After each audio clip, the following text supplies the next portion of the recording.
नमस्कार मेरे सभी प्यारे दोस्तों, कैसे हैं आप सब। स्वागत है आप सभी का। आज का टॉपिक है दोस्तों music, the power of Indian cultured music and the power of western music. दोनों म्यूज़िक में क्या फ़र्क है।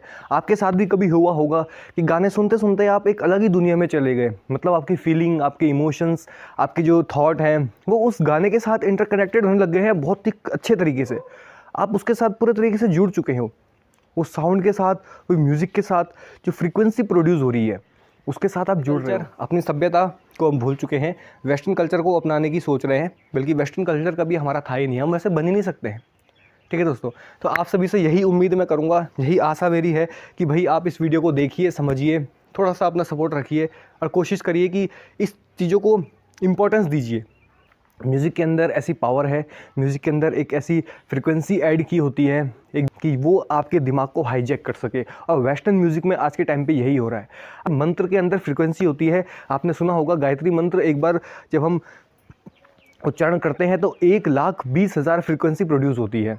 ये सच है, ये फ्रिक्वेंसी होती है जो कि इन्वायरमेंट में प्रोड्यूस होती है, क्योंकि जो ये एयर है, ये एयर के अंदर पावर है। ये एयर की वजह से ही फ्रीक्वेंसी बन रही है, एयर की वजह से ही आप मेरी आवाज़ को सुन पा रहे हो। तो ये जो साउंड है, ये म्यूज़िक है, ये एयर में फ्लोट होता है, कर देता है। तो क्या ये सही है?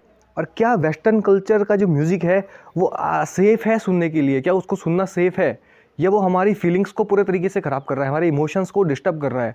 आप खोए जा रहे हो उसी के। अगर आप कोई गैंगस्टर वाला गाना सुनते हो तो आपके दिमाग में उसी प्रकार की थॉट आना शुरू हो जाते हैं कि मैं ऐसा कर रहा हूँ, मैं वैसा। ये सब के सब क्या है, एक माइंड की संरचना उस तरीके से बन जाती है। हमारा जो ये कल्चर बेकार हो रहा है ना, इंडियन म्यूज़िक कल्चर, ये कल्चर, ये जो वेस्टर्न सॉन्ग है, इन वेस्टर्न सॉन्ग में जो ये बाहर के कलाकार आते हैं अपने व्यूज़ बढ़ाने के लिए, अपने इतने घटिया घटिया डांस कर रहे हैं, पता नहीं क्या क्या कर रहे हैं वेस्टर्न कल्चर में। तो जो इंडियन कल्चर है वो उसको इतना इफेक्ट कर रहा है वो वेस्टर्न कल्चर, कि इंडिया के जो लोग हैं वो उस तरफ ढलते जा रहे हैं। उनको वही चीज़ अच्छी लग रही है, बल्कि वो अच्छी नहीं है, वो खुद वो मजबूरी में कर रहे हैं, उनका कल्चर वो है। तो वेस्टर्न कल्चर के जो सॉन्ग हैं इंडिया में जो चल रहे हैं, ठीक है, उसमें चाहे आप पंजाबी म्यूज़िक ले लो, चाहे हिंदी म्यूज़िक ले लो, बट जो उसमें कल्चर आ रहा है, जो उसका इन्वायरमेंट है म्यूज़िक का, वो बिल्कुल वेस्टर्न है, और वो वेस्टर्न कल्चर इंडिया अपना रहा है। छोटे छोटे बच्चे को देख लो, वो गाने सुन रहे हैं गैंगस्टर वाले, तो उनके दिमाग में वही गैंगस्टर घुस रहा है। उनके दिमाग में ये नहीं है कि भाई आत्मा क्या होती है, बुद्धि क्या होती है, चित्त क्या होती है, भाई ये गैंगस्टर क्या होता है, बंदूक। तो आज अगर हमारा ये समाज ख़राब हो रहा है ना, तो मेरे ख्याल से ये मूवी और ये वेस्टर्न कल्चर के सॉन्ग सबसे ज़्यादा रोल अदा कर रहे हैं। अगर आप चाहते हो कि हमारा जो इंडियन कल्चर है वो बचा रहे ना, तो सबसे पहले अपने जो इंडियन कल्चर के जो म्यूज़िक है ना, उनको सुनना शुरू करिए, उनको सपोर्ट करना शुरू करिए, जो उससे जुड़े हुए हैं उनको सपोर्ट करिए। क्यों आप ये इस तरीके की माइंड विचारधारा के लोगों को इतने इंपॉर्टेंस दे रहे हो? पूरा इंस्टाग्राम उठा के देख लो, फेसबुक उठा के देख लो, केवल आपको लाइक, सब्सक्राइबर और जो भी चीज़ें जितनी भी होती है, ये सबसे ज़्यादा आपको उसी चैनल में मिलेगी जहाँ पे अश्लीलता होगी, जहाँ पे वेस्टर्न कल्चर होगा, जहाँ पे ये सब चीज़ गंदी चीज़ें दिखाई जा रही होगी। वहीं पे पब्लिक ज़्यादा है, डिमांड वहीं पर है। कहीं स्पिरिचुअल साउंड उठा के देख लो, म्यूज़िक उठा के कुछ भी देख लो, बिल्कुल नील। कुछ आधे गिने चुने लोग होंगे जो इंटरेस्टेड होंगे। अगर ऐसा ही चलते रहा ना, तो एक दिन ये सभ्यता इंडियन कल्चर छोड़ के, सत्य सनातन धर्म को छोड़ के, ये वहाँ वेस्टर्न कल्चर में पहुँच जाएगी। फिर उस दिन रोने के सिवाय कुछ बचेगा नहीं जीवन में।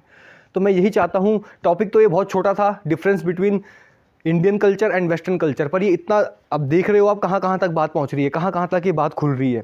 तो ये चीज़ ध्यान रखिए। ऐसे पर्पस के लिए मत लीजिए कि आप समझिए मेरे बातों को, ठीक है। हीलिंग पर्पस के लिए लीजिए। साउंड हीलिंग होती है, तिब्बतियन बाउल म्यूज़िक होता है, कई सारे ओम की चैंटिंग होती है। साउंड एक पावर है। गायत्री मंत्र अगर आप चैंटिंग करो तो प्रोड्यूस होती है फ्रिक्वेंसी। तो अपने माइंड को अगर आप स्टेबल रखना चाहते हो तो सही तरीके का म्यूज़िक सुनिए, सही तरीके की बातें सुनिए, सही डायरेक्शन में चलिए, तभी आप का जीवन सार्थक हो सकता है।